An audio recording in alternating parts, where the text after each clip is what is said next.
It's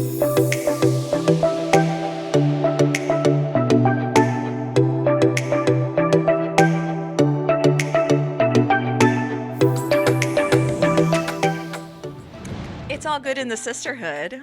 We've got Monica Vasquez. She is the founder and CEO of E9 Construction. And I'm just going to call you the networking queen. Oh, gosh. She is a really wonderful woman to have around whenever you have any kind of business idea you want to shake out. Because this girl, she's a bright mind, and we're really excited to have you. Well, thank you. I will say this for our listeners following along. We're both hand talkers. Oh, gosh. I'm sorry in advance. See, look, So once again, sorry. I if made your it about a ears minute before you Right. listened. Also, we've been talking nonstop for an hour. Yeah. So a lot of it was kind of missed, but you know what? Like, I'm just so excited that we get to share this time. And the last time I got to spend time with you, we sat down in my office, and I don't even remember. I think it was like hours and hours, and we like just masterminded and visioned out an entire company. Yeah, if you remember, we whiteboarded everything. And so, like, it was the whiteboard. I thought I've got my sister who loves my whiteboards too. We whiteboarded. Once you whiteboard, it's done. It's done. Yes. But where is it? Hit go. Oh, that's right. We actually have to get work to do to get it done. But anyways, we're super excited to have you. Thank you for having me. And, there is a lot of... there are a lot of women I know that are going to be listening this morning who have lots of shifts happening. I mean, there's not a person that hasn't been touched by COVID on this entire planet. No. Right? And so you're a business owner. You and your husband, as we just finished talking about, are birthing new ideas and seeing, other opportunities in the season. But if you can just speak to that, just talk, first of all, introduce your business and just kind of how you guys have been shifting in this season. Sure. Yeah. So as you mentioned, obviously founder and CEO of E9 Construction. We do interior finish out remodeling of commercial buildings. We predominantly focus on the federal side. Excuse me. We predominantly focus on the federal side. So we're doing a lot of stuff on military installations. We do municipalities. So we're working in courthouses. We've worked for the IRS and GSA buildings. So we do a lot of federal stuff. And we are minority, woman, obviously owned and operated, and veteran owned and operated. And so we try to use some of those statuses to, gain some headway within the organization or within the industry. We were established in 2015. We're 6 years in. And we are exploring new opportunities as we see some of the fluctuations in the market, right? That sounds fancy, but realistically, like you said, no one hasn't been touched by COVID, and these new everyone has to rethink stuff. Yeah, and not only that, it's like it's created new opportunities, right? And so you could look at it. I love that your mind sees this time as an opportunity, because truly, I mean, yes, it is challenging to be a female in a male-dominated industry, as you are, and you're a rock star, and you've been navigating your way through this for quite some time. But the truth is like, think about 1922, 1822, 1722. You know what I mean? Like, when else in history would you like to show up? There's never been more opportunity for women in business. There's never been opportunity the way that it is today, even with COVID. Well, yeah, I mean, I think, and if you really think about it, you're always taught, don't put all your eggs in one basket. But it happens, right? And so for us, people were really shocked when we started struggling during COVID. Our business started struggling because construction didn't shut down, which was also incredible, because I was like, oh my gosh, I didn't intend to do this, but I picked a recession-proof job. Like, how industry. You wouldn't think about this. Like, you're in construction and you don't think like, and I went through it. I was in construction in 2008 when we had like some of the financial setbacks with the sequestration with the government. And so that did teach me to diversify early on, but diversify within the construction industry, not diversify our funds or our investments. And so for me, we got smacked in the face when COVID happened. I mean, our industry was already dealing with labor shortages, which that's actually the business idea you and I had. We sure did all those years ago. We would have solved that dang problem. See, we would be ready right about now. But so that smacked us in the face. And then when we started dealing with some of the supply chain issues that I'm sure no one wants to hear about anymore, so I'm not going to go into detail. But when material prices rose, that hit us because we already had some bids that were put in and approved, and so we're obligated to do these contracts off of this dollar amount.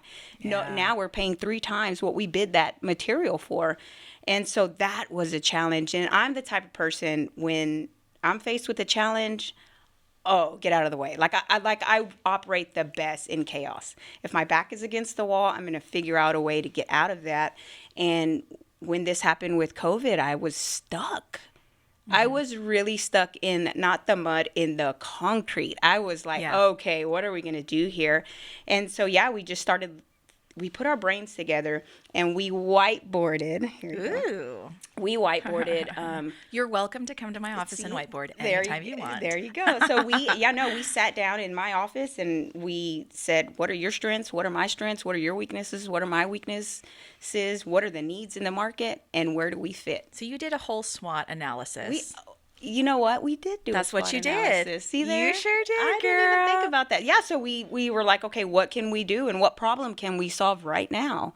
And so, we were able to flesh out almost like a million ideas. It wasn't a million, but, my brain works in a way where I'm like, ooh, let's do that. Yes. And even if I know we can't do it, I'm like, we could do it. Right. So it was like finding not only what we wanted to do and what we could do and what the opportunity was, but really realistically, you can't do everything. Yeah. So what are we good at? How can we help people? Right. And so then, we started creating some new ideas and some new opportunities. We did some consulting in between, just kind of trying to figure out what to do. And so you spent your time on the ideas that qualified in what way? So was it just based on the experience that you had already gathered in the marketplace? Was it, how did you decide how you guys were going to spend your time? Yeah, so, whenever, probably before COVID, realistically, it was probably more towards 2018. We were involved. I mean, you mentioned networking, and I will just speak to myself. I was involved in, so many things. The Fort Worth Hispanic Chamber of Commerce, downtown Fort Worth Inc. I was helping. I saw you everywhere. Yeah, I was helping like Texas Can everywhere. Academies. I learned about their mission. I was totally intrigued by it. And I started helping them with their School of Construction. They're actually trying to fulfill this labor shortage. And so I'm like, yes, sign me up. I want to be a part of that. And so when they called, I was there helping the students, learn how to climb ladders and learn how to be OSHA certified, and really just talking to those individuals and really talking to them about the opportunities that exist for them if they actually stay on this path. And so anyways, I was everywhere. And but still in the same construction industry. I mean, you were... No, I was, so I'm a veteran. So I'm passionate about veterans. I come from an underserved community, so I'm passionate about giving back to these individuals who didn't have mentors in their life to say, hey, Mom, how do I start a business? Or, hey, Mom, you went to college. How do I do that? And so I think a lot of the school districts are better about that now. But when I went through school, I didn't have counselors pulling me in and going, hey, here are the opportunities for you. And so, it didn't even matter what your grades were. I mean, I had excellent grades, excellent ACT, excellent SAT, and I had no idea. I was on my own for college, figuring that journey out. So I get it. Yeah, and you shouldn't have to. And so, no, I mean, my passions are not around construction. Realistically, they're not. I want to help veterans. I want to help young women especially, but young men and women. It was so broad. I was doing so many things. And so in 2018, I really had to sit back and go, okay, you need to be very intentional about your time and your funds. What are you passionate about, and hone in on those. And so we did. We stuck with the veteran side. We stuck with helping especially first-time business owners, so some of the strategy pieces of that. And then, of course, kids. We want to give back to kids. And then, so now I sit on 2 boards, and I'm involved in some different committees, and I help out when I can, but for the most part, I'm very intentional about my time. I'm very intentional about my money. And so what was the driving force of that decision that you made? Was it simply just because you were worn out and tired? Because we've been talking about, oh my gosh, we're both 38. Yeah. And we have a saying in this studio. We're 38, but it's not too late, right? I like It is that. not too late. I like that. And the reason why is like, you feel the changes in your body, or you feel like, oh my gosh, I know I did not have a snack today because like my Oh mood my shifts like gosh. so quickly where I'm like, oof, that was weird, That is right? Like, hilarious right, because that's me all day. Yeah. right. So was it just, that change, or what? Yeah. What was the motivating factor? Yeah. So realistically, what kickstarted it was, my husband was the past president of the Hispanic Chamber of Commerce, and he was everywhere. When you want to talk about networking, you would look at that man, and he would. He's the networking king. Oh my Yeah. gosh, he is everywhere, and he doesn't miss a beat. He is sharp, at every turn, and I so want to be like him. But don't put that in the podcast. No, but he's really on it, and we were both Because we doing. couldn't ever say something nice about him, Negative, right? right? No, so he was doing this. He was doing more than I was for sure, but we were doing a lot of the same stuff, and then a lot of our own stuff, and Yeah. and then in 2018, or I'm sorry, take that back. 2017, we kind of started exploring having a baby. And so I have a 14-year-old. So this was like at the time he was 11. So it was like a huge age gap. But I was like, I want this and I want it now. Yeah. And so he was on board. And so we, like you said, as you get older, your body changes. So that pregnancy was a lot different than my first pregnancy when I was in my 20s. And so, Yeah. we needed to slow down and focus on our family. We were both out in the evenings at galas and networkings, and just we were giving so much of our time and energy back to our community, which I love, but we really needed to focus on our family Yeah. a little bit, a lot more, not a little bit, and our business. I mean, because some of that stuff can also take time away from your business. It does. Right. If you don't plan properly, if you get enthralled in that environment.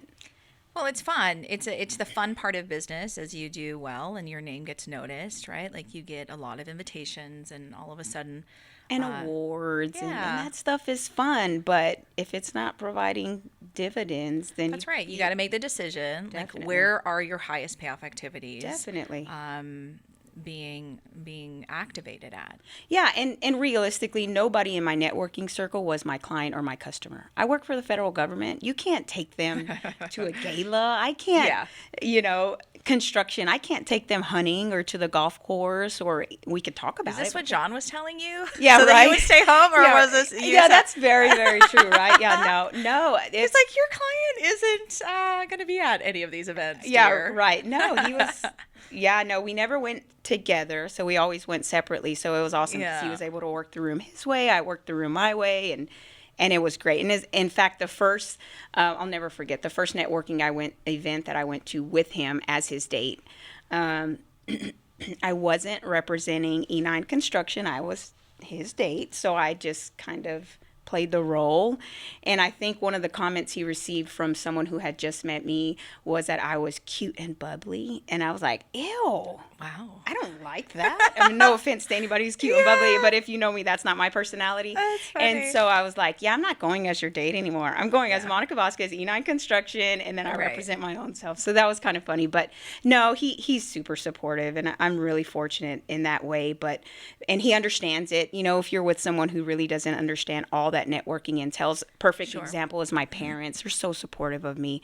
But they helped a lot with my oldest son, and it was a lot of nights that he was spending the night over there, and I was going in the morning to pick him up, to drop him off at school, and they didn't understand it, and so they just would see, social media, and you're out, and it looks like you're having fun, and it looks like you're drinking, but that's not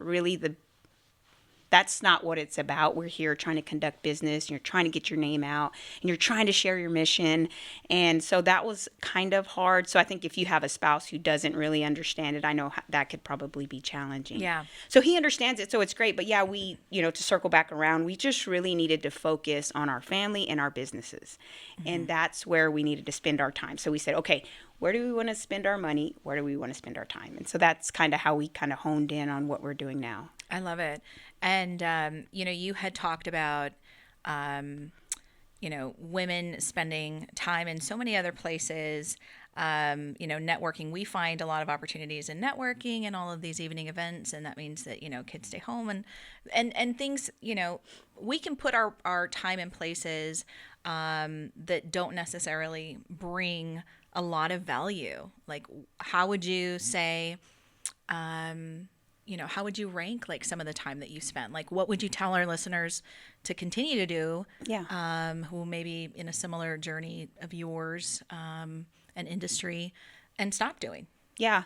Yeah, I mean, I can't really answer the question for each individual person. I think everybody measures value differently. So where you and I may be thinking a monetary value, somebody else may say this really brings my heart value. I Yeah. mean, there's like a heart value to this. There's emotional value Yeah. associated with this.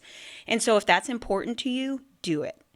Do it, because karma's going to come back, and whatever energy you put into the atmosphere, that's going to come back at you. Yeah. So I think that's good. But yeah, if you don't prioritize your time, it'll get away from you. And it did take me a long time. I was so driven by our mission and what we were trying to do, and I was trying to get my name out there, that I did lose sight of some of the things that are very important, like family.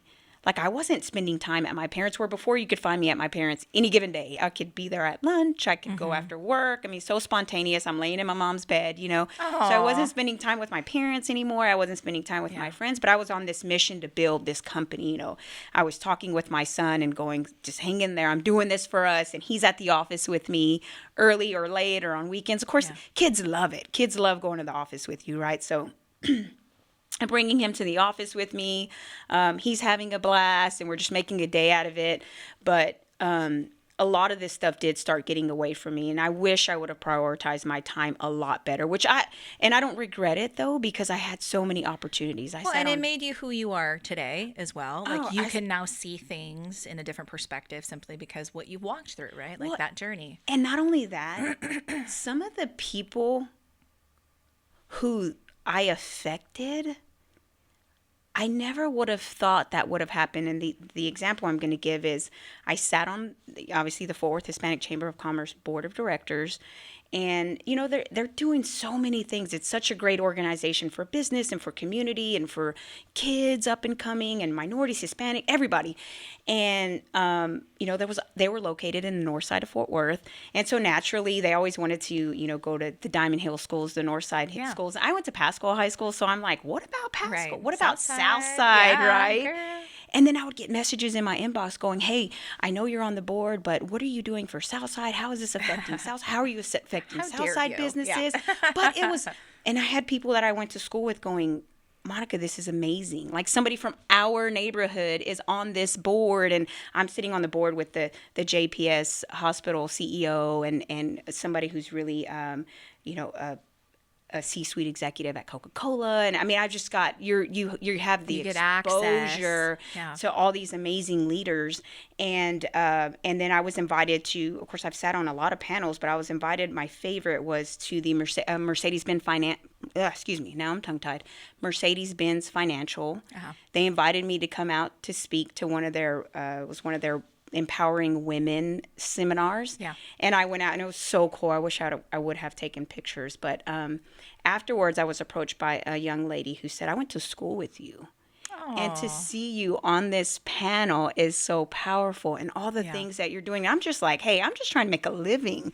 Like, I'm not doing anything incredible, but the people who are actually going, that is awesome. I want to do that now.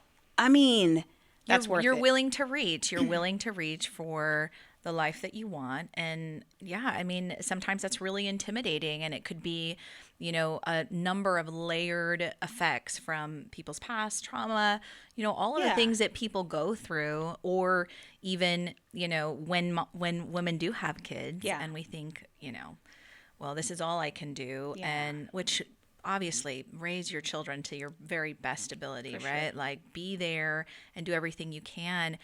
And at the same time, we're created to do so much more. Letting those things flow out of you help you to become the best version of mother that you can be, right, on the earth. And so I love that, I think one of the things that makes you so much fun to talk to as well, like, because when we get together, we talk for hours, right? Like, and it's going, and it's a million miles an hour. So for anybody who's having problems following along with us, just slow down. I think there's like, that on Spotify there's like the -15, right? You're, Like you're could not slow on it two just times right now. right, Yeah, like this is slow real that life. down. Yeah, this is actually our pace, which I love. But this networking, this being around people all of the time. What are some of the lessons that you learned from the people that you got access to that most people never get access to?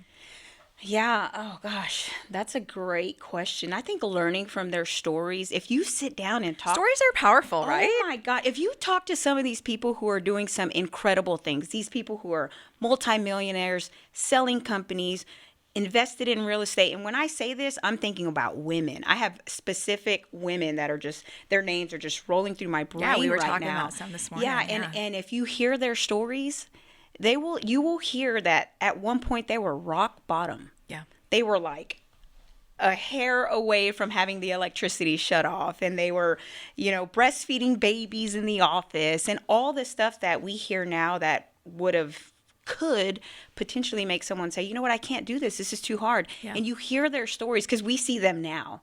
We see the aftermath of all that Yeah. work and all that dedication and all that perseverance and everything else. And so to hear those stories, you're like, I got this. So why do women quit too soon?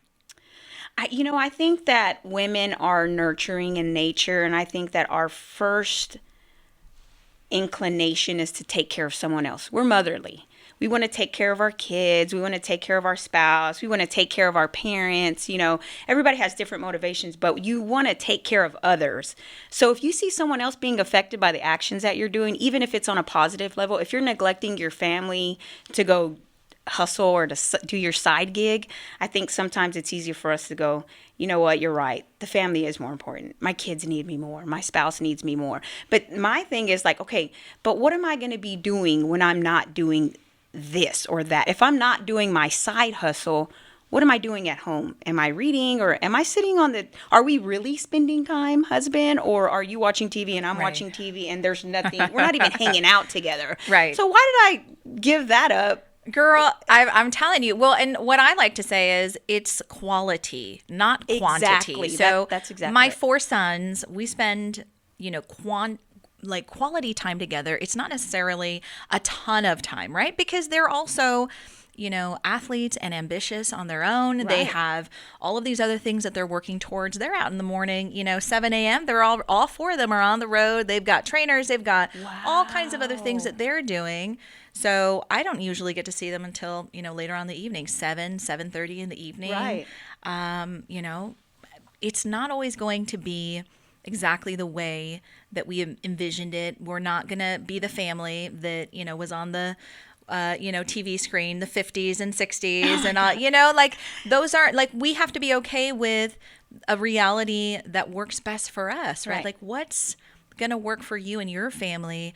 And also I think just listening to their voices and asking them questions. Are we asking those questions like for you and your husband instead of, okay, well, we're going to spend all this time together. Like, what can we do to connect? What do we really enjoy together? Absolutely. And then planning those things out so it doesn't just haphazardly, just like we fall into the schedule, but it's the intentionality of like, I'm going to connect with you today or connect with you this month. This is when we're planning it. And then being present because social media is so. Oh gosh. Yeah, I don't Right? have Like- to tell you. You have to work at all these things. Anything All that you these want. things, Yeah. girl. But I think what's important too that people forget is we all change. We all have seasons and we don't always change together. Isn't that interesting? So not only are we always changing, but they're always changing. Yeah, the kids are changing, Folks, the spouse. it's yeah. never going to be perfect. Oh my God. And it's hard. It's Why hard do work. women want it all perfect?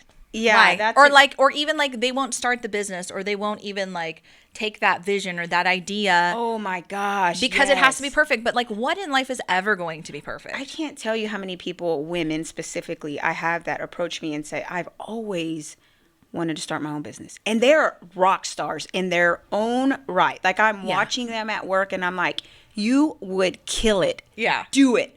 And then women are like, oh, and I get it. There's a financial aspect and you got to take care of your family. I understand all of that. But the one thing that I always say, it's funny, I need to tell myself this, but no one can ever take your experience. Right. Go try the business. If it doesn't work, go get a job.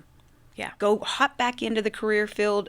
I promise you'll have more experience at the end of it. Yeah. And people are going to want you even more. Right. And so I'm like, go try it. Don't live your life going, and I know that's easier said than done. So I'm not trying to, preach here, but I wish people would just kind of step outside of their comfort zone for a little bit and just try. And I guess if someone told me that now, I would be like, no, I would find so many reasons not to do it. I think I was just too naive to know any better when I started.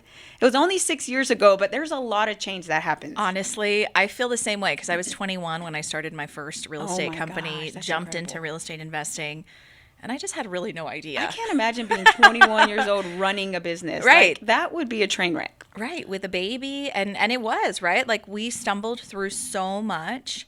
But then you grow so much, Yeah, right? that's Like true. when your back is up against a wall, it's shocking how many answers there really are. Like, I don't believe that there is any scenario that anyone can ever be in that you're just forever stuck, right? Like, it doesn't matter what you're going through today or what it looks like. There's always a way when we just decide, you know what? I'm going to change my attitude about this. I'm going to change, right? Like, what about me needs to change first? Yeah. I went through that. Yeah. And then we go out there and we figure it out. And women are so capable. My goodness. I have this ring that I feel like it's my like superhuman, like my what is that? What's the woman called? Wonder Woman? Oh, yeah, it The does new kinda- movie it series. does Have you kinda seen look it? like Oh that. my I gosh, I haven't. love Wonder Woman. I haven't You need seen to it. watch it. Oh my gosh. When? It is so good. No, seriously, it is so good. Get John to drive one of these days Yeah, right. to one of these whatever sites you guys have to go to, and then you watch I it. just It's sit in so the car and watch it. Okay. exactly. Great. That's my suggestion for you. But it's really about like the fact that women can do anything. Women can do anything they put their minds to. Oh, yeah, being in the military, being in a male-dominated field, I mean, yeah, we can do anything. We really can. And looking at everything you do at home, everything you do for others, everything you do in your Good grief. community. I mean, gosh, school, I mean, you name it. I mean, women are doing it. Yeah. And I love it, even especially you. Podcast, and you've got all this Thank stuff going on. Yeah, you're inspirational to more people than you think. Thank you. Well, and that's why I'm sitting here this morning is because like I want women to know that it's for them too. It's not just for me, and there's nothing really special about me except for I just go take action. That's what you say, but that's what I say about myself too. And other people, I think, go, oh my gosh. And the other thing is too, we got to get out of But you have to work on your skill too. It's not something that I just lay around and Yeah. and just let happen. Like I'm very intentional. If I'm trying to learn negotiating, well, guess what? I'm looking at a master class. See, I'm doing reading the book. I am going to the class. I'm looking for master negotiators in my community. And then I am also getting on the phone with the people that have like kicked my butt. I actually found I was sued by someone here actually in Fort Worth. I just had it handed to me, girl. Oh, gosh. This was years ago. I think I was like 27 or 28. Oh, you just wanted to cry, didn't you? I know. Oh, at I did cry. 27, you're Yeah, just like, no, "The end of everything. the Yeah, it was world." the end of the world, right? Like, and it was over like $27,000. And honestly, it was unfair. It was unjust. I shouldn't have had to pay it. But they hired such a great attorney. Yep. And like he was just crazy, right? Like he was so intense. So Give me after his that name. season, exactly. After that season, I turned around and I actually hired him. I was like, yes, you learn from the people, even through losses or even through things that, like we just felt like, oh my gosh, it was such a huge challenge. I was never going to overcome Yeah. this. Like you picked up skills in that time. Oh yeah, we're going through this. We're going through a lawsuit now too, tiny lawsuit, but it's like the principle, right? Like, no, this Yeah. person did Yeah, not I don't finish. want my name out there, but Oh, I thought about that too, but I'm like, this person, and I'm not telling my side of the story, but I'm like, that's not what happened. Yeah. But that's the thing. Through all the failures, how much more do we learn? I mean, look at all these successful business owners who talk about, this is actually my fourth business venture. I failed at the first four. And I feel like men are so men will say that, right? And they'll kind of use it as a trophy. Like, Right. yeah, I felt, oh, well, I'm back at it again. And I think, Say that again. Yeah. Wait, Monica, because you talk fast, girl. Oh, sorry. Say Tell it me to slow down. again. I No. You don't need to change anything, but I'm saying, like, highlight that because that was powerful. No, seriously, I think I'm thinking about a presentation that I experienced, or that I was an audience member to, and there were young men who were up there extremely successful,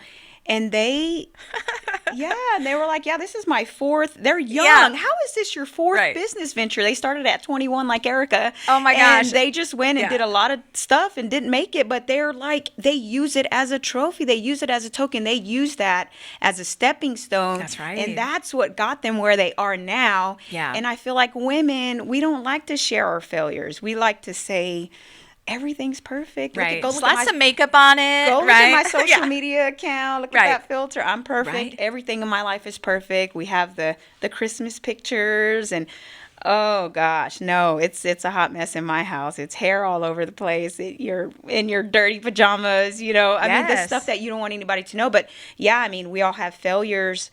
But if you really sit back and really just, I don't want to say meditate, but if you really just think about all that came out of that and what would you have done different, and then go try it again. Yeah. And then if you fell again, what would you have done different? And so, I mean, And then go try it again. go try it again. Keep going. Yeah. Or go show someone else how to do it, right? Right. And then you're not at risk, but you're making some money consulting someone, So I think there's so many different opportunities. There's so many ways that you can go with things, but we just have to step out of our shells and stop being so intimidated to let people inside, let people know, who am I really? What are my vulnerabilities? What have I gone through? I've gone through some things. And it wasn't always easy to get here. It wasn't always hard. People have had it harder. And it's not always traditional. Right. So you're going to hear somebody say, if you're going to start a business, the first thing you need to do is start a business plan. I didn't. I knew that was what the first thing I needed to do. And I was actually working with an organization that was helping veterans, and they were like, they were structured, and they were like, you need to get that business plan going so we can help you with funding, and so we can get that business plan read through. I was already seeing investors who had already seen my business plan and said, we don't care about any of this. We're looking at these financial projections. That's what we want to see. Right. Tighten that up and you'll be good. So I'm like, I'm not going to waste my time on that.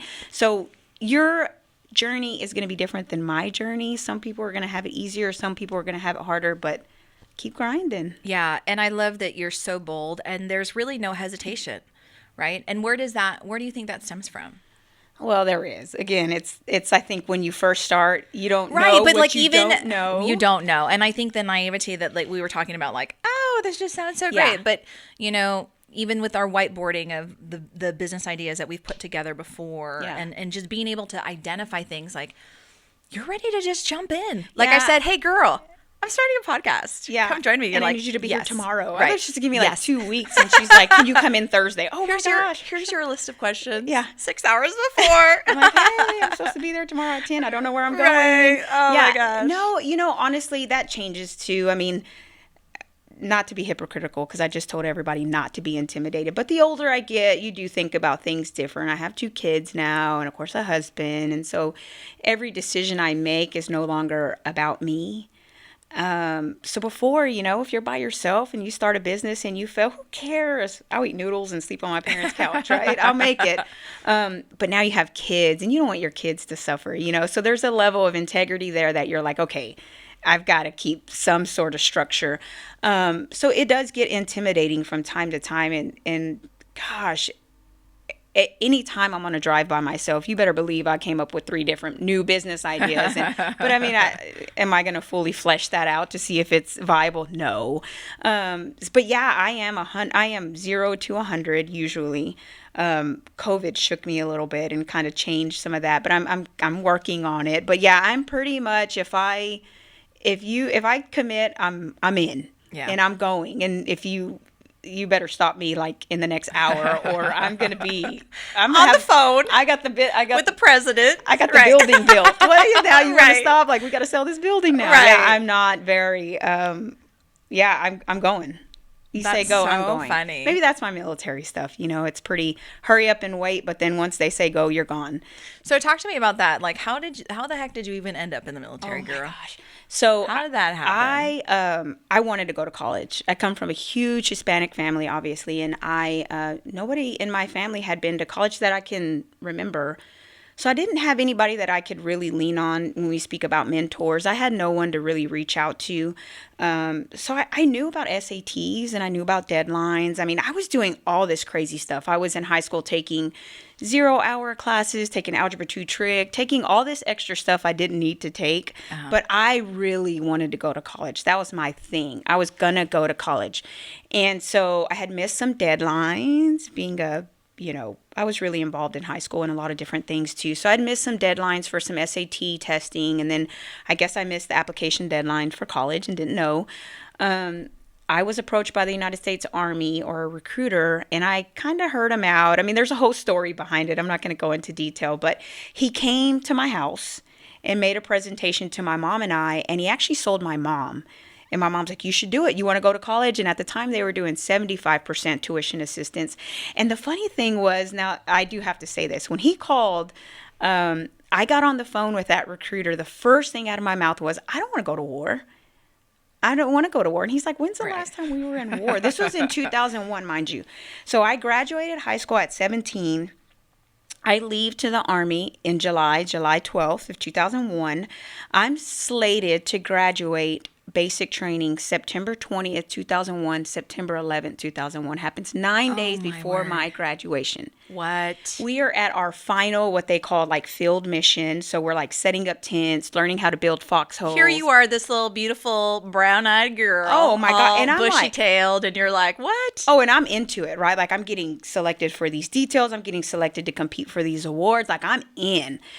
But So when you showed up, you showed up. Oh, that's a theme here, right? So I was like, you teach me and I'm gone. So I was doing all of these things. And I remember my officer came in and he threw his headgear across the table and he was like, we just got attacked. Our World Trade Centers just got attacked. And I'm going to tell you how naive I really was. I think at this point I had only been on an airplane twice. One was to Cancun for my senior trip and one was to Hawaii for a trip with a friend. And so I didn't even know I don't even know what the World Trade Center is at this point. Like I am that naive. How sweet. Like I live in Fort Worth, Texas in my little bubble. Yeah. And so when I learned what it is and what had happened, I still didn't get the full magnitude of it. Yeah. When we got back to our barracks, we had to do this final rites of passage, this 12-mile road march. And it was so cool. You pull up at the end and they got this fire lit and they give you, all these special dog tags. I mean, you've made it. Now you're going to graduate. You're going to see your family in a couple of days. And they gave a lot of the soldiers who were from the New York area an opportunity to call home to make sure they, things were good at home. And that's when I knew it was serious. And we had this whole conversation with our commander about needs of the Army. So whatever you came in to do, you're not going to do that anymore because now it's needs of the Army and we're going to war. And so, I at 18, you can't fully grasp what the heck you're in for. But so I'm thinking about war when you're like breaching, you're in a line and you're running up these hills and you're breaching these enemy, people who are trying to attack us, obviously. But, what I learned quickly was, now looking back, I see the footage from the day. I didn't get to experience any of that because I was obviously gone. But yeah, I went to the Army. I totally went off subject there. But anyway, I just thought that was crazy that I said I didn't want to go to war. And then we are at a time of war. Basically, I've been in for 21 years. So for the past 19 years of my military career, we've been at war. That's wild. Isn't that crazy? But anyhow, I made it and all is good. But I went to, so I joined for college. He said, the Army will pay for your college. And so I get to my first duty station, naive, show up to the education center. And I'm like, I'm here to sign up for classes. Right. And they're like, okay, you got a $600 bill. And I'm like, wait, what? I thought this was paid for. And they're like, 75% of it is. You're still responsible for 25% and you got to pay for your books. And I'm like, crap. So pay the money and I start going to night classes, and that's kind of that's why I joined the Army, was for military. Now why I stayed, I got out after 4 years. I did deploy. I deployed in 2003. I was boots on the ground March 23rd, which was when war was declared. Wow. Yeah, we had this whole, it was kind of funny. We had this whole, I got to, my first duty station was Korea, but afterwards I was trying to figure out where I was going to go next. And they gave me a choice. You could go to New York, Texas, and I think like Arizona or something. And so I said, well, if I go to Fort Hood, I'm down the street from my house. I mean, at least I could be close to home. I'll go back to Texas. So I get to Fort Hood knowing that if I go to Fort Hood, I'm definitely going to deploy. So I get to this unit, I show up, and I'm like, okay, are we deploying? And she goes, yeah, but we've already got all the people we need. And I was like, oh, thank God. And then she's like, but you're going across the street to the 406 and they still need people. So you'll be deploying with them. And I'm like, nah. So I call my mom. I'm like, I'm going to war. But for the next, like, let's say, I think it was like for the next 5 weekends, we don't know when we're leaving. We just got the notification that said, be ready. So we packed all our stuff and we were on a 24-hour recall notice. So we were on a 2-hour recall notice, which means you can't go anywhere that you cannot get back to the area within 2 hours, because we could be told to leave in an hour and we're going. Oh, wow. And so I was coming home for the weekend. I must have had like 5 goodbye barbecues. Like the whole family was there, like, the full tears and full on, I'm leaving. And then I'm still here. And finally I was like, just send us already. And then we get the word and we're going. And I'm like, my parents have this picture where I have my helmet on. We have all our gear. We're ready to go. And I'm just like, and you could, I'm just crying. Goodness. And I got these big old, I have no idea what to expect, right? But that was a learning experience too. I mean, gosh, I was deployed at, was I 18 years old? 19. Well, you think about, like the mental challenge. Oh gosh. Of just all of the unknowns, right? Like, I mean, there was so much that we didn't know what was going to happen. Like you said, like we've been in war for all of these years. Yeah. We didn't know that we were going to be in war all of these years. Right. But something about you changed in that season. Like, walk us through that. What do you think were some of your biggest takeaways? Yeah. I can't even imagine. If I had a daughter, I have 4 sons, but if I had a daughter, I would have been losing it had she been called off to war after like seeing the Twin Towers taken down. My poor mom. I feel really bad about that. We got there and I remember there were times where, because all you wanted to do, you just wanted to go to school. Like, that's literally, you were like, I just wanted to go to school. Oh my gosh, I just wanted to go to school. Goodness and then all of a gracious. sudden, like, the world is crashing and changing. Yeah. Like, what? Yeah, I felt terrible for my parents when we got there. I was there at a time where now it's built up and there's structure and we've got better living conditions. We've got phones. We've got communication means. When I was there, I mean, there was a time where we had to walk. I think we walked like 4 miles just to get to the phone, and we didn't really know if it was going to work. And I didn't really know if my mom was going to answer, right? Like, what is this weird number calling? At the time we had the landlines at the house. And so I felt so bad. I just wanted her to know that I was okay. And one time we were actually on the phone. We were getting mortared. We had a 2-month season where we were getting mortared nightly. Like I don't know what mortared nightly means. Oh, okay. Yeah. So we were being bombed every single night. Where our tents was called Mortar Alley, which was like where our tents were located, where we lived. You could see the fence line. So we obviously had, when we first got there was no perimeter. There was no gates. There was nothing to protect us from anything on the outside. We would set up a tent in the desert and we would stand outside and watch our tent while everybody else slept, and then for 2 hours, and somebody else would come and relieve you. And so that's kind of how we pulled our own security. But at the time, there was an actual base, like there is now, where you would have to drive up, and if you don't have access, you don't get in. And so where our tents were located, we were right on the fence line of that base. And so we could see, the Iraqis standing there in the day watching us, and by night, we're getting mortared. I still remember the first time it happened.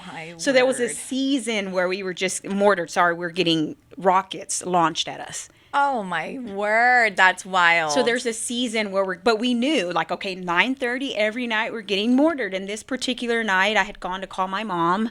I think it was I'm sure it was sooner than 9:30, and she was at Target of all places. Shout out Target, send me a gift card. No, my mom was out shopping, and I called her just to kind of check in, and I heard, like, in the distance, like a boom, and it's distinct. The feeling, the ground shaking, what it is. And I kind of looked around and nobody in the tent was reacting. And so I was like, okay, I'm hearing things. And again, another one, boom, louder, closer, closer in proximity, closer in distance. You could feel the vibrations. And I was like, oh man. So the last one hits and it's loud, it shakes the tent. And we get the call, everybody on the ground. But I'm on the phone with my mom and she hears them yelling, hang up the phone, everybody on the ground now. And I'm like, Yeah. gotta hang up. Wow. Gotta take cover. And what the most scary part was, okay, after we got the all clear, which means the mortars are done, we're not getting hit anymore. The phone that we would use was actually one of the units that was like a neighbor to us. So if you think about a neighborhood, they were probably in the, on the next street. Mm-hmm. And we had to kind of walk, it was probably about half a mile we had to walk. So, I had to walk a half a mile back to my tent to let my superiors know that, hey, my leadership, I'm okay, account for me. I also got to strap back up and go all the way back so I can call my mom back and let her know I'm alive. Yeah. So all the while I'm walking going, gosh, I hope we don't get mortared again because I'm exposed. I'm out here. I'm just walking. And so that was pretty scary. But yeah, I feel so bad for my mom. But yeah, talking about changes, I mean, there was so much that occurred that year. And I have two what we call battle buddies, which are basically other soldiers that, they were my rocks. And I still talk to them every single day. We're in a text thread. And, any significant life event that happens, they're here. Yeah. One lives in Houston, one lives in Florida, and they will be here at the drop of a dime. Yeah. They're here for me and for my kids and for my family. But they were my savior. But yeah, talking about learning, I mean, I was such a hothead. Well, I love that you even with, and I know that you were a hothead I was girl. such a hothead. Yeah, oh I my can gosh. see that. But you really pressed into community, right? So in the business world, that was, networking, all of that stuff, but pressing into community, like the people that had shared experiences, people had, the same issues that you were going to go through and then kind of walk you through that. I mean, that's invaluable. And that's the whole purpose of this community is I actually love the phrase that you said, battle buddies. I mean, that's in the business world as well, right? Like you have these people that have gone through it and we may not see, women, fighting on the front line. They're fighting on the front line in their homes, right? Like they don't have all the medals, right? Like, they didn't win all of these awards from the government or anything, but I feel like we should honor those women as well. And people are going through really challenging, tough things in life and celebrating them and connecting and linking arms with people that, can benefit from our stories. Yeah. And I mean, that is an incredible experience that you can share for a lifetime. I'm sure even, your kids, my goodness, the amount of wisdom that they're going to be able to take from those experiences. I mean, it's just... Oh, yeah, I have boys. I mean, my 14-year-old's like, tell me stories. And so it's always, trying to find the right story to tell him. But no, you're absolutely right. And I think that, and I think that's important. I think when we come together, I mean, if you and I were having brunch right now, what would I do? Would be, okay, what are you doing? And what are you... And we celebrate successes, but why do we not talk about our failure? Why can't I always say... especially in business. That's why I always say business is such a lonely space, because when you create these networks in your community, you can't always show, you always got to show up and show out, so people want to know that you're on the up and up. And if it's a potential customer, you're not going to go and tell them, yeah, we're struggling to make payroll this week, because somebody may perceive that as, hey, maybe she might be going under next month. Maybe that's bad for me. But in reality, if you shared that with someone, like some of these bad ASS ladies that I was talking about, some of these women who have been very successful in the industry. Business. Yeah. Oh my God. They would tell you, I can tell you stories about years where we worried about payroll, or there are times where I'm making multi-million dollars and I'm still worried about payroll because that's ingrained in you, where you're like, how am I going to make payroll this? Yeah, right. Oh, PTSD. Yeah, right? Serious. Yeah. So, I mean, share what you're struggling with, because I guarantee you there's somebody who's already gone through it and there's an easy fix for it. And you might be stuck in that rut, kind of what you were talking about. You might be stuck in that mud, but there's somebody who's already gone through it, and they could say, oh yeah, you just need to do this, this, and that, and you're done. Yeah. So you're stressing about something you really don't need to. But if we were more open about that as women, oh my gosh, we could just boost ourselves. So what's your strategy around that? Like, how do you get open? Because you've had to be around a lot of people. You've connected with, like-minded people. That's who we usually connect with most, right? Like like-minded people. I'm That's what kind of brought you in. Yeah, brought you into my world. Like, being able to absorb from them. What's your strategy? Yeah, I absorb. Oh my gosh. And I've gotten worse about it. I need to get better. But I love to hear people's story. And if you just talk to people, just ask, inquire, engage, you'll learn a lot. So I have to be more intentional about this as well, but just listen. Just listen, just be present and listen. But no, I still struggle with that as well, with telling people because you don't want to be a Debbie Downer. You don't want to show up to brunch and go, let me tell you all the struggles I'm going through. But, but all of my fears. Oh my gosh. All the things that keep me up at You're night. like, you need to go you need to go see someone, lady. There's people who get paid for this. Right. No, but I just think, I have to work on that as well. So there's no real strategy behind it, but I think there is something to this community. I mean, surrounding yourself with like-minded individuals, people who are driven and people who go through a lot of the same struggles that you are, or maybe will go through in the future is important. And that's what I'm working on too, is surrounding myself. Actually, this year, that's my thing. I'm surrounding myself with people who are just going to boost me and I'm going to boost them. And we're just going to ride this thing together. And so, well, just like anything in life, like, we are going to always, have to work through tough things. So anything good is going to cause you to have to stand up and work for it and fight for it and go after it, right? Like, there is no freedom in life unless somebody pays the price, and you're going to have to pay the price for your success. And so if you're not going through a tough time right now, what I would suggest is that you prepare for a tough time, sister. That's true. Right? Because like, everybody's going to go through those times, right? Like, even if you have the most wonderful marriage and we see all these beautiful pictures, like, prepare for a tough time, like, sow those seeds of like understanding, and find the right people to connect with, and the right counselors, and read the books, and prepare for changes. Because like you said, like, not only are we forever changing, the people all around us are forever changing. Our children are changing, our spouses, everybody's changing. The people in our business, the people that we work with, right? Like, our staff is changing. Everybody's going through something. And if everything looks perfect right now, well, prepare for something. And that's not being a Debbie Downer. That's preparing for reality, right? Like, we are responsible as women who want to be leaders in our community to prepare, right? Like, that was the whole point of basic training. And heck, yesterday you spent a whole day doing what? Like, look how fit you are. All these muscles. Oh my gosh. No, I'm hiding underneath this. No, not yet. Dang, not yet. Girl. We're going to get there. You look good, though. Thank you. No, you're right. I mean, I think anytime you're blindsided, it's devastating. And so the more you prepare for that, the more you just kind of set your mental space up for some of that stuff that may come. But, I think something else that's important that's not talked about a lot is knowing when to walk away. Especially if you're owning or running a business. It's hard. That's your baby. That's your life. That's your heart and soul. You put so much into that. In my divorce, which is part of my story, you know my story in the past couple of years, but having to shut down and walk away from my business was one of the toughest things that I've ever done. Walking away from a 15-year marriage. Like, how was that so difficult to do? People could look at the situation and say, Erica, that's like a no-brainer. Yeah. Right? And here you are, like, I can't do it.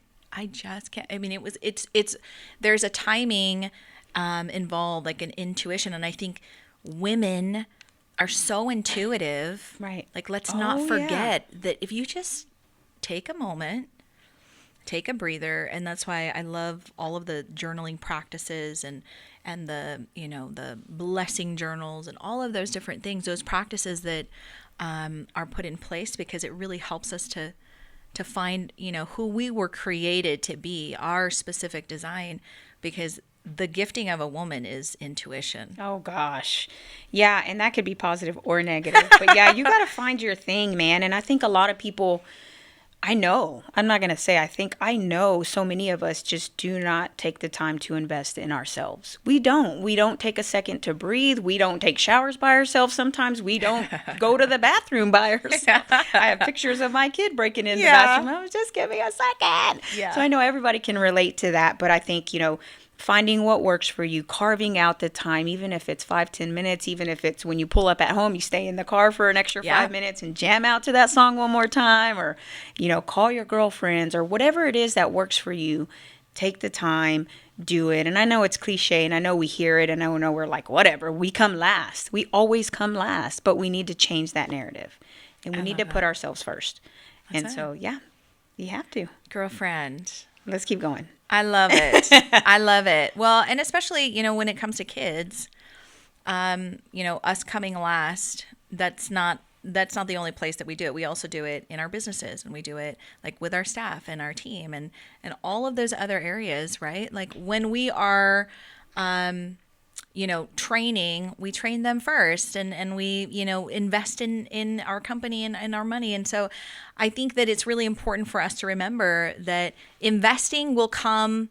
Like investing is just a natural part of being a human being, right? Like we're sowing those seeds, we're going out there, we're growing in all of these different ways. But you can invest in yourself, Oh, just like you invest absolutely. in your business, Yeah. just like you invest in other people. Like why do women not do that? Yeah, no, you have to. Again, it's just the seasons of change. You don't always know everything you think you know. And you know what? You may be the expert in your field, whatever that is, that's going to change. Because the economy, Even the industry changes. yeah, everything's ever evolving, and so you got to stay ahead of those changes. Yeah. And that's what successful people do. And so you've got to pour into yourself. And like you said, if that's journaling for you, whatever that is for you, you got to do it. Yeah. And what I've realized is it starts with today, right? Like, Oh, absolutely. Like if I can't manage today, I can't manage a week, I can't manage a month, I Yeah. can't manage a year. So like what do you do to manage your day?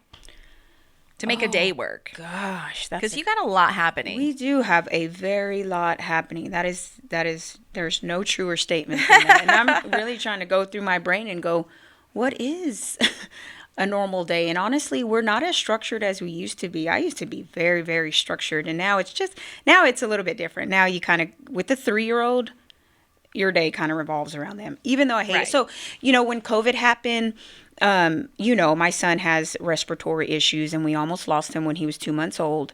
And so when COVID hit, Yeah. we were like freaked out. And that was hard. That was hard on business because we had, my husband I was concerned, but mindful that we have a business to run. And he was concerned to the point where it's like, no, we're shutting our house down because we can't afford for this baby to get sick again. I say this baby, but that's kind of how we talk. Yeah. But no, we can't afford for our son to get sick. Not only like do we not want our son to be in pain, but those hospital bills are no joke. I'm talking about multi-million dollars worth of bills that you get hit with. So either way, it's a catch-22. So either Right. he may get sick and we're going to have crazy hospital bills, not putting that over his health. He could also go through this again, and that was the Right. scariest time of our lives. I just told you guys I went to Iraq and got mortared every night. That was the scariest time of our lives, not knowing what was going to happen with our son, right? And so we locked down completely. And so how do you can't work from home when you run a construction company. So that was tough. And so now we make it happen like we always do. We turned one of the guest bedrooms into another office. So now we had 2 offices. We're working from home. We have our son there with us. And of course, the 14-year-old was doing virtual learning. And so we've got one doing virtual Wow. learning. We've got one running around like a maniac. My husband and I are trying to schedule meetings. I take a meeting at one time, he takes it at another time, so we Yeah. could switch the baby off. If we both had a meeting, we made sure it happened during nap time. And so, those things. So we're still kind of dealing with a lot of that. He's still home with us. Yeah. We're never both at a meeting at the same time anymore, just because we're still trying to manage him and we're still working with that Yeah, stuff. making it work. And that's what we do, and that's fine. It's okay. But so we're not as structured as we used to be. But now it's taking the old. Now it's me doing everything and running a business, and so there's a lot of evening work now, which. I know it was like this in the beginning for me where I was always working around the clock, but like you said, it was more geared towards networking. I was out, I was actually doing things, and now we're just home strategizing almost 24 Yeah. hours a day. I mean, there's really not a time where we're down. Even if I'm trying to relax, my husband's like, he's talking about a business idea, or we're going over an issue that we're facing at work. And so we're always on, and I kind of hate that. But Yeah, I mean, with work and business all coming into the home now, it's really challenging to feel like you can get some downtime. oh, it's really hard. He even approached me, I think it was about a week ago, and said, you've kind of been a little negative lately. What's going on? And I'm like, well, I just have to say that, normally if I had a bad day at work, I have the drive home to decompress. I can jam out, or I can ride Yeah. in silence. I can calm down and walk in the door with a smile on my face. But when I'm working in the next office, it's kind of hard to shut it off from the office to the living room. Yeah. So it's an adjustment phase, and we're all kind of trying to be patient with one another. But yeah, our schedule is just so weird now, and it's so hard to plan. Because from one day to the next, you never know what's going to happen. We have, of course, like everyone else, you Yeah, have it's families all getting near sick here. from Yeah. COVID and passing away. And you may have, meetings set up, and then your babysitter is sick with COVID, or somebody they know is sick with COVID. And so, okay, that all has to go out the window. And so it's just flexibility now. We're just being very flexible, and we're being, Which in itself is an incredible skill. oh my Being gosh. flexible with yourself, with other people, with your situation. Yeah, and then being flexible with the people around us. So if someone has to Yeah. cancel on us, we don't get upset because we get it now. I mean, Right. things are so much different than they were before, where we were very structured and we knew what our day was going to consist of. How many meetings do you have today? And what time are we going to see each other? Are we going to go to dinner? Are we doing this? Now it's, no, do we want to go to that event? Yeah. Do we need to be at that, meeting? Success looks a little different. Yeah, it definitely does. Yeah. So I mean, success is like, do we have, the dishes done so that we can have a peaceful dinner, Yeah. right? Like, success looks different today. yeah, we're learning, and we're all pitching in, and it's a family affair. It's a team effort, just like everything else. And so even in business, it's leaning on, if I can't make it, can someone else make that meeting for me? So there's a lot of relinquishment of responsibilities going on in my life in general, which I was really bad about. I'm really bad about delegating. And you wouldn't believe that, because obviously I'm in the military, but for me, I'm very, I'll just do it myself. Let me just make sure this gets done right. But then that's not putting trust in your people, right? Right. And it's very difficult to grow if it's all on your shoulders. Absolutely. Yeah. And we're learning, and Yeah. it's bitten us, and it's like, okay, well, and so now, of course, with COVID, you have to rely on the person next to you. Isn't that interesting? How all of a sudden with COVID, we are gosh. all just reaching for community at a whole different level, reaching for knowledge and understanding, and not just, we're forced outside of ourselves. Yeah, and you'd be surprised who your tribe really is, right? Yeah. And so you have people. I remember when we came home from the hospital with the baby, one of our friends, she was more a colleague in the community, and I remember she brought chicken soup to our house. I would never forget that. And I was like, I'm in awe of her, and I would do anything for her because she did something so small. She didn't have to do that, but she was like, I just made fresh chicken. I'm like, no, you don't have to. We live far away. She's like, nope, I'm coming. And it's just like the people who show up for you. And we're noticing that more through COVID. Yeah. How many people are going, hey, I'll just do a porch delivery. What do you need? Yeah. How can I help? Call me. Those things are like so powerful to people.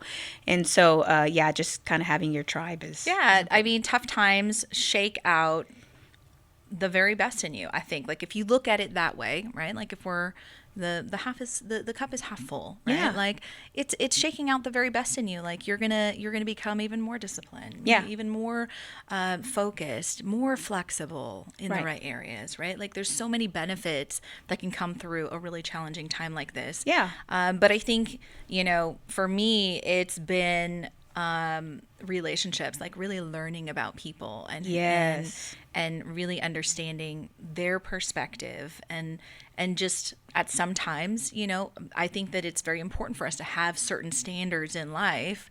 But when it comes to my team, like we have to be willing to adjust, and like you said, that flexibility with people to be able to count on them. Yeah. Right. So you had said, and I will give my team props too. Like, I usually do have a really phenomenal group of people. I was just going to say that. work with me. You are always surrounded by rocks. Like, y'all are always on. They're phenomenal. Yeah. My team is like absolutely amazing, and I'm so grateful that I've gotten the opportunity to be around such such producers, right? So like, how do you choose the right team to help you grow your company, your vision? Like, what are those standards that you're looking for? Yeah. Yeah, we're really family oriented, and so for me, I was an employee before I started my own business, and things weren't always rosy, and sometimes I didn't give my all, and sometimes I gave a million percent, right, and didn't get compensated or recognized for that work, and so I just wanted to make sure that my employees never felt that, and so I think for me, it always starts with values. So like your personal core values, because who you are at the core is that's what's going to come out in hard and difficult times, right? That's what you're going to naturally defer to. And so I always look at a person through their values first and foremost. And you can tell, I think I usually get a pretty good read on people. I can tell you several instances where I was like, something's off with that person. And then later on it comes to fruition and I'm like, dang it, I knew it. We're so intuitive. Right. And so I kind of really pay attention to what the energy that I feel off of people. And I try to surround myself with people who want to see me succeed as much as I want to see them succeed. Because realistically, and not everybody's like this, and this could be seen as a negative in business. I did speak to one individual, I was just kind of like, I'm ready to go to the next level. And this was a couple of years ago. I was probably maybe only 2 or 3 years into business. And I'm like, this is where I want to go and I'm ready for that. And I'm getting anxious because I'm stuck here. And there's a process. You can't go from 0 to 100 because that could take you down really quickly in business. So I was very methodical with how we grew. And I remember him telling me, Monica, you got to be more cutthroat. You don't want to undercut anyone. And I'm like, but there's enough business to go around. We don't need to fight for it. And he said, okay, well, that's fine. But just know that it's going to take you a lot longer to get there than it's going to take someone else who's willing to do the cutthroat things. And I'm like, well, I refuse to do those things. So I just better buckle up because that's what it's going to be.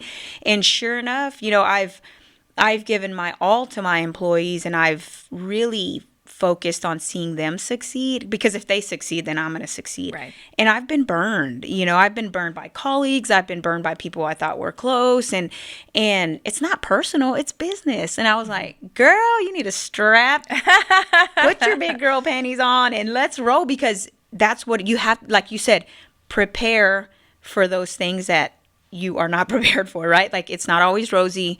You've got to be prepared for when things go south. So I remember just being like so upset and heartbroken because I had done so many things for this particular employee, and for them to leave for a couple bucks more. And that's what you think. You're like, if I create this awesome company culture, my employees are never going to leave me. But one thing I always told my employees is, you got to do what's best for your family. And I understand that. And I'm never going to be mad about that. I always say that. I'm never going to be mad for you and your family. But be open with me. Mm-hmm. If you're looking, just let me know. Because maybe I can match. Mm-hmm. If you're shopping, I get it. But I'm going to tell you, if I'm in a position where I can't do that, then you should take that opportunity because you're going to be better off. But we'll always be here for you to come back to. And so the industry that you're in, I would imagine most of your employees are male. Yeah, definitely. Okay, so what's that like? Oh gosh, because so I think that's also the big difference between you and I. Is like usually my employees are female. Now I do have males on the team. Obviously, we're not. Yeah. We're not, I've got 4 sons. I see the value in the male thought and the male strength and all of those things. But I mean that's a very different environment. Very different when you're a woman. Well, that's a great question, because not only is it about the working in a male-dominated field with male employees, but most of them are older than me, and most of them have been in the industry for as long as I've been alive. And they've started working from a laborer, and they've worked their way up, and they're awesome, and they're talented, and they're smart, and I learned so much from them. But that was a hurdle, telling an older Hispanic male that they cannot do something. For instance, if you're on a job in a safety capacity and someone's doing something unsafe, just telling them Yeah. why they can't do that, but trying not to be demeaning towards them or have them take it that way. And they're just like, not only are you young enough to be my daughter, but who the heck are you to tell me anything? Right. And then that's when you got to really kind of assert your presence. I mean, I never want to do that because that's what people think automatically. You know, you walk in and people are like, oh gosh, you know. So, but I never walk in and think, you know, or act like I know more than someone else. I always want to listen. I'm very intentional about, because I remember one time one of my guys was pouring concrete and I asked a question about a particular tool he was using. And I asked him because I had never seen that tool used before. And it was a really standard job that he was doing. And he froze up on me. And I've been working with this gentleman for, by this time, probably 10 years. Not in my Wow. company, but I worked with him in the company I was with before. Yeah. So he knows me well enough to just talk to me. And I was like, oh, I'm not asking because you're doing something wrong. I'm asking because I don't know and I'm trying to learn. And then he's like, oh, and then he opened up and he started teaching me. Yeah. But, you know, it is a challenge, but it's just mutual respect. I am your employer, but I am not here to, like I said, assert any kind of power over you. I'm just running this thing, but you guys are the rock stars, and I give you all the credit. This thing Yeah. doesn't go around. This thing doesn't work if you are not here. Right. And so I make sure to give them that respect. But in turn, I mean, they owe me a certain amount of respect as well because I'm Right. here and I'm doing this for all of us and for all of our families. And that's really how I see this thing. Like I remember so we started in April of 2015. We worked I didn't have any full-time employees. We worked on a 1099 basis, so I just brought them on as contractors, and they were kind of doing it as a side hustle. But I told my employees, by December or by fall of this year, I'm ready to bring you on full-time. So you let me know when you're ready, and then I will find a way to have work for you. And sure enough, we landed our first large 6-figure contract, and they came to me that week and said, we're ready to start full-time. I'm like, good, I have a job for you. And what I was so happy about, I remember because it was December, I landed the job in November, we started in December, and I was so happy that I was able to provide Christmas for their families that year. That is huge. Yeah, like that's a huge win. People don't think of it that way, right? It's just like, oh, you started your business, you landed a contract, fine. But no, those were families who got Christmas that year. Yeah. Because we were hustling. And they were hustling too, the guys. So it wasn't all just me. But yeah, it's a challenge. But yeah. So when it doesn't work out with someone, yeah. what's your process for firing? Oh, because that's always like the worst part for me. Like I have hated this portion, and I have asked people like, okay, can you, like on my leadership team, like you handle the firing. Oh, yeah. Like, oh, I hate that part. But the reality is that's part of being in business. Yeah. You've got to learn that skill, and you've got to be willing to have those difficult conversations. Like, what is your strategy around that? Oh, you know, we've had like the blow up firings that happen on the spot. And then you have the ones you try to prepare for, like, come see me in my office. You can't sleep right? the Like, night before, Come right? to the principal's office, Yeah. you know? And then you always feel like crap because you're like, when do I do it? Do I let him work all day or do I do it in the morning? Should I Yeah. just call him so he doesn't waste his time? So I always try to put myself in that person's shoes. Like, what would make me the most upset? Let me not do that. I've had the ones where I'm just like, hey, you just can't come back. And I just make sure to let them know why. But gosh, you're right. I hate that part of it. And giving people honest feedback, I think that's undervalued, especially today. Like, just give people honest feedback. Yeah, you know, I think in construction, the guys just don't want to hear it. At the end of the day, they're craftsmen. They know their craft. And whatever they got fired for, I mean, they kind of saw it coming, you know. I'm at a huge disadvantage, though, here. Because we do the work on the bases and the federal installations that we do, all of our guys have to be not only background checked the way we would background check our employees, but they go through a secondary background check through like the military installation. Like they can't owe back child support. If they have any tickets, they have to explain those things. And so it's kind of a heightened sense. And so for me, I have to be really careful not to make any of my people that upset because, you know, like I said, trying to find good quality employees in the construction industry is hard as it is, but add the extra layer of background checks to it. Yeah. We don't have the same pool that other people do. So, our team operates really like a well-oiled machine, to the point where we kind of know each other's personality enough to know when to walk away and not have a blow up. And I also know how to confront them when they're doing something wrong in a constructive manner that's going to create a positive turnaround. Like, I'm not going to make you mad to where you're just going to want to walk off. But yeah, you're right. I mean, it's all about communication. And so I am very honest with my employees when they're not doing a good job, and I'm very honest when they are doing a good job. I'm so appreciative of everybody that I have around me, that I just make sure they know that. But yeah, it's just the process, and every situation is different. Like I said, some have been on the spot where I'm just like, you can't come back. And there's others where I've actually had the whole, like my biggest thing is I want to bring in nothing but veterans to my company. And That's an amazing goal. Oh my gosh, but I've hired a couple of veterans, and it's just like, why did I do this? And those individuals I could actually treat different, because I know how their mentality works, having been in the military. And so I give them the feedback that they need. And I also put a veteran spin on that. Like, as a veteran, just know that your employers are expecting these things out of you without you even having to try. We just think you're going to be all of these things. So you need to make sure you show up the next time you go to another job, because you're affecting every other veteran that's going to come behind you, because you're giving a negative perception of them. Mm-hmm. And so, it's different for every employee and every situation. So I love that you're so passionate about the veteran community. Oh yeah. What about that experience just makes you want to bend over backward for this specific community?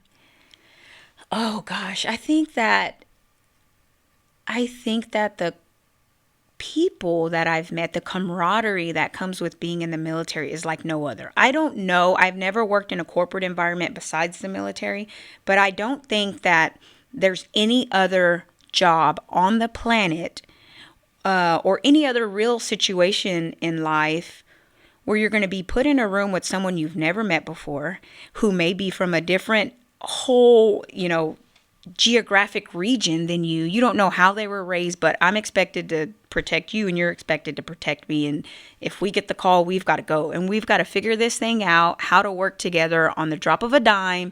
And we better move, and we better operate, and we better succeed. And so I think even for me, as I look back, the growth that I've experienced in the military, when I first joined, I hated it. I was really, really good at it. I have messages where people are like, oh my gosh, I thought you were going to be a lifer. Like, you were such a good soul. I was so disciplined. Mm-hmm. I was on it. And I hated being away from my family. I hated not knowing what was going to come next. I mean, I did not like it at first. This is probably my first year and a half. And then you get into a groove, and then you start learning the system, and then you're like, okay, I got this. And then of course we deployed, and that was a really hard time, scary. And then we were getting ready to deploy again before I got out. But I see the growth that people experience, and I see the struggles that people deal with while they're in the military as well, because it's not all pretty. And so I just think that these individuals really deserve an opportunity. Yeah. Because there's a stigma. A lot of people have PTSD, and I mean, there's a lot of stuff.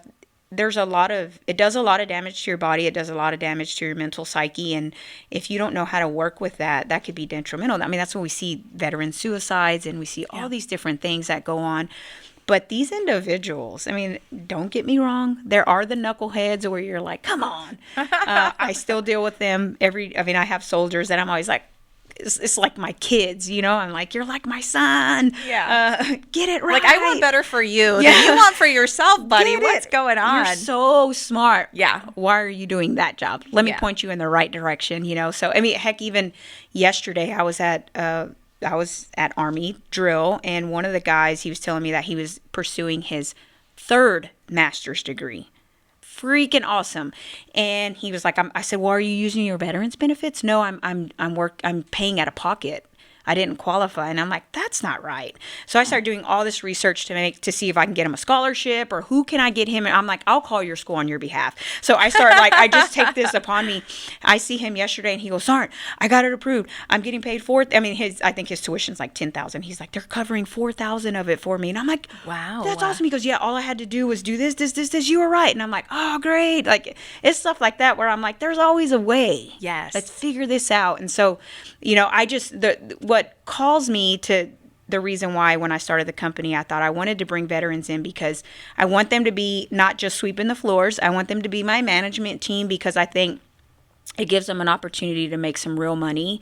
But I also think there's something really special about kind of, and I say this because I was 17 when I went in, so I was a baby, and I was raised in the military, so that's my core.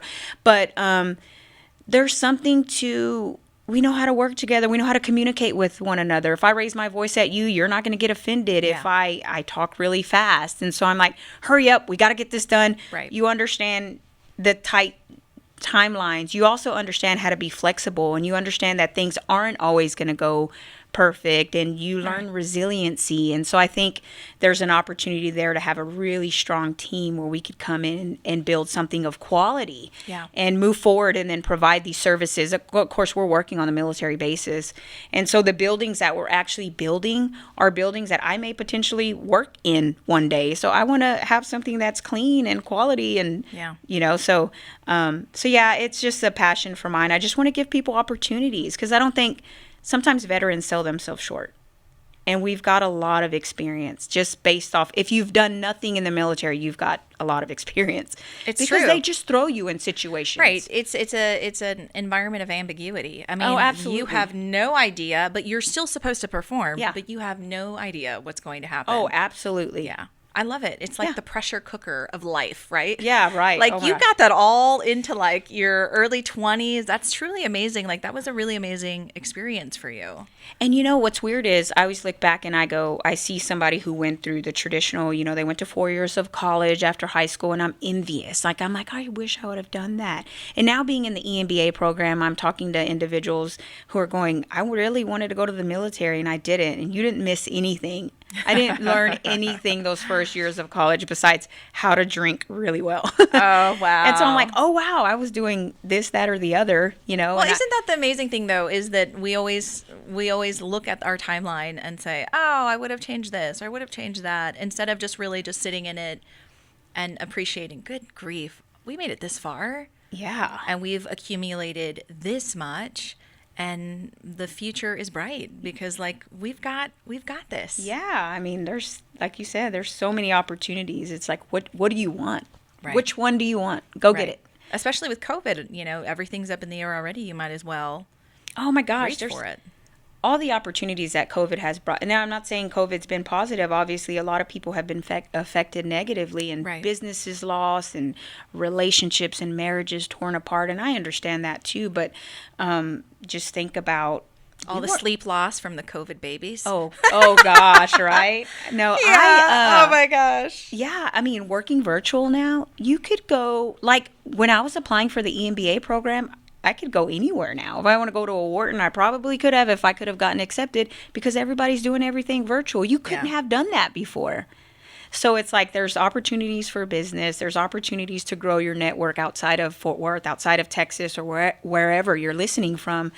And it's up to you to go seize that opportunity. Find it, hone in on it, seize it. I love it. Well, I'm excited to see your journey. Yeah, likewise. And everything that's going to come about. Because as we've been talking about, we are elder millennials.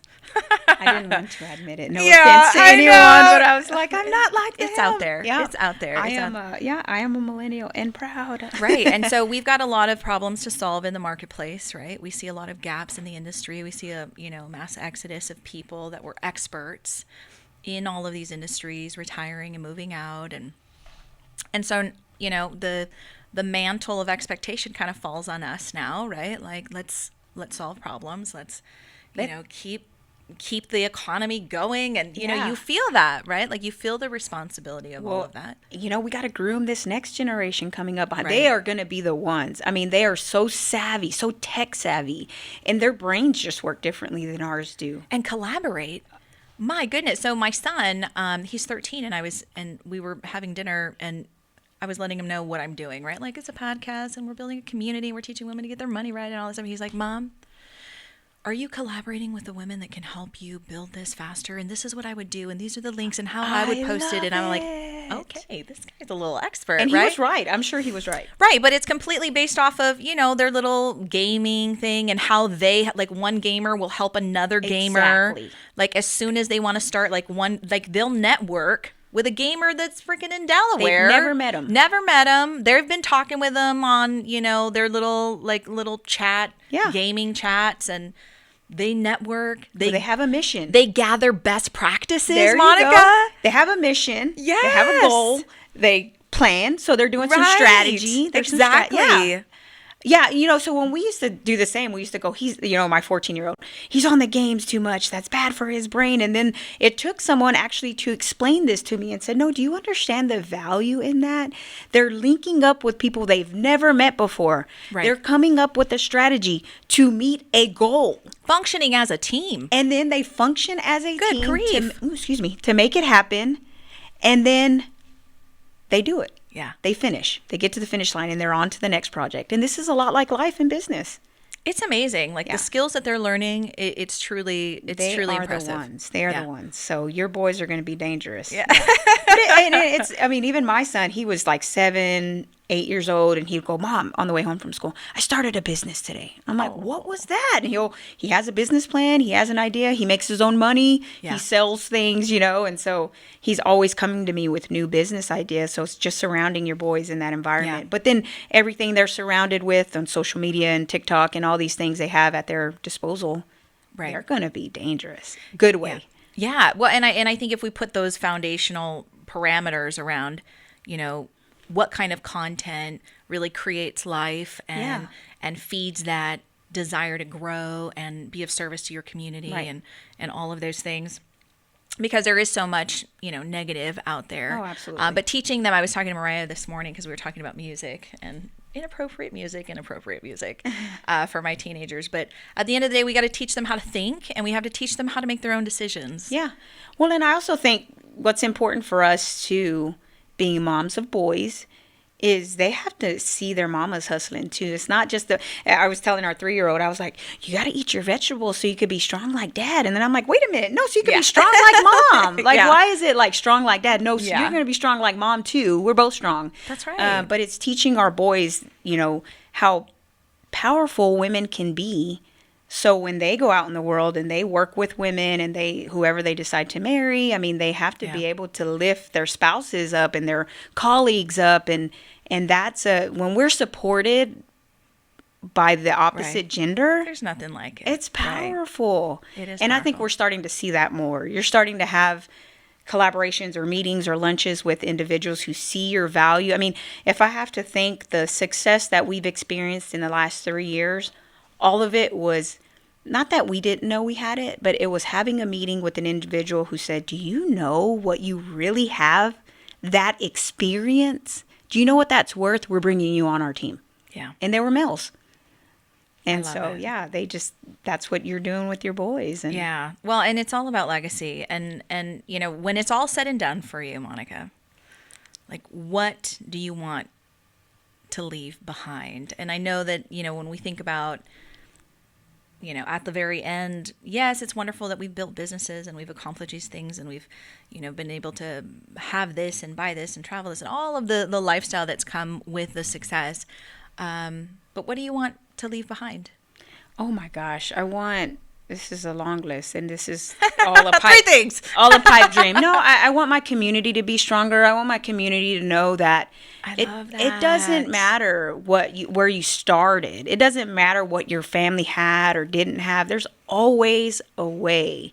You've got to make it happen, which that everybody knows that. But really, just go. The resources are out there. Do the research. There's so much at your disposal. Yeah. Go get it. Go find it. Go get it. No one's going to do it for you. Right. but go do that. I want, of course, you always got to throw the kids in there, right? I want my children to just know how important it is to work hard. Use your brain, work hard, help people out, give hand ups, not handouts. Help people. Once you make it, help people get to where you're at. Yeah. Reach down and pull somebody up with you. Those are two. I'm not going to give That's you three. powerful. I'll give you two. Yeah. So I got to make sure my children are set up, but I want them to work. I don't want them to be like trust fund babies, which we're not there yet. But Yeah. I want them to take whatever we Have the build. American dream for themselves. Yeah, and same thing here. And there's more that comes with that. That's helping your family. That's breaking the cycle. When you come from a family who potentially lives paycheck to paycheck, like I said, I think I'm maybe the third person in my family who has an undergraduate degree. I think, I could be wrong. I may have one other cousin that has a master's degree, but I'll be the first in my big Hispanic family, or the second, to have a graduate degree. Wow. That has to change. Yeah. We've got to break that cycle within our family. We got to have people opening businesses, and I hear it. I hear my nephews calling me saying, "Hey, I want to start a business doing this. What can I do? How can I do a side hustle?" And like your boys, they're talking about collaborations and links, and my son talking about opening businesses. Right. And so I hope that they inherit a little bit of this hustle and just go change the world, man. I know that's like such a stretch, but I really do think this next generation is going to do it. They are. And why can't we? Yeah, that's true. Girl. We'll do something anyway. We're putting a dent in something. You know what? Yeah, I see. You're definitely a girl to watch. Definitely. I hope so. So I hear that. People say that, and I'm like, what is it? It's not that big of. I'm just trying to make a living here. Right, but you know what? It's also the fact that like you just ooze this love for your community, and you serve enough people in their vision and their mission, like you're gonna get what you want, right? That just happens. And so thank you for your passion for our community. Thank you also for identifying like gaps and places where people need to be served, right? And being willing to stand in that gap, because a lot of people, they're just after their own success, and they're not really looking, to help somebody come up the way that they, may have not been able to be helped. They're not really willing to do that, to be inconvenienced. That's the word. That's true. Like inconvenience is like, nobody is willing to be inconvenienced in this society. You're absolutely right. And also why do people want to keep their knowledge to themselves? Like, why do you want to learn all this stuff to keep it in your brain? Mm-hmm. Teach somebody else. So people are so concerned that, like you said, it's all selfishness, where it's like, I don't want anybody to take my position, so I can't, I wouldn't dare teach them what I know, right? But that's not how my brain operates. I'm like, I will share everything with you, because your success is going to be different from my success. Right. And you're always going to put your spin on it a little bit different than how I did it. And I hope you make it, And so there's only one version of you. There you go. In the whole world. That's true. And there's only that version of you that can bring the gifting that you're called to do on the earth. Yeah, but so there is no competition. Yeah. Right? Like if you look at it that way, there's really no competition. It's just like, we're all standing in a very, very distinct identity. We see everything so differently. And it's just so much more fulfilling to stand there with somebody as they walk through life and say, you know what, I got you. I was just going to say that, to bring it full circle. If we put your individuality and my and we got all these women together and could just collaborate, like how powerful would that be? Very powerful. We've got to be more intentional about that. I love it. Well, I hope that this is the start of that for us and the community of women that are listening to us today. Yeah. Well, I think it's been started. It just needs to be publicized. I don't think we talk about ourselves enough. Yes. Well, let's get loud. Yeah.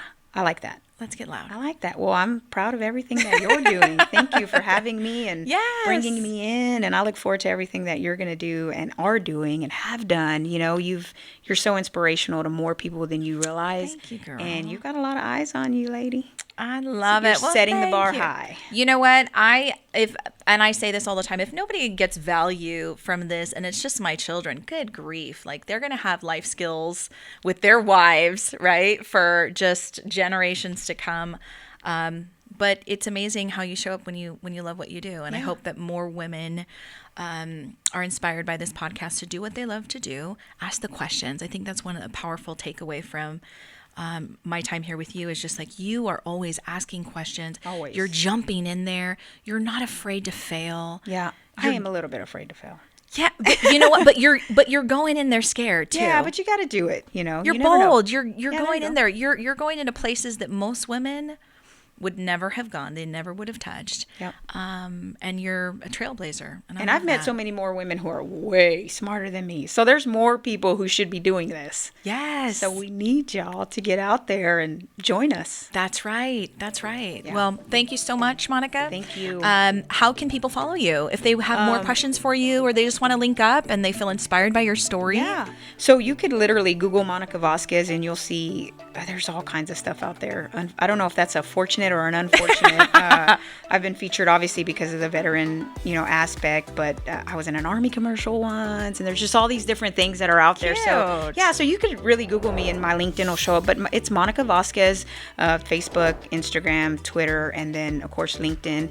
And then we have E9 pages as well. So you could look up E9 Construction LLC and we'll pop up that way as well.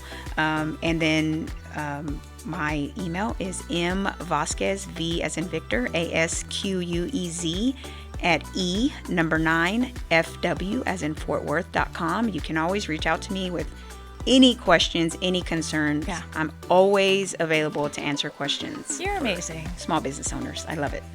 You're fantastic. Thank you so much for everything you do. Sure. And I look forward to having you on again Thank as you. we break down This was more fun. of this journey. This was fun. It'll be great. I can't wait to subscribe and listen. Awesome, girl. All right. Thank All you. right. Thank you.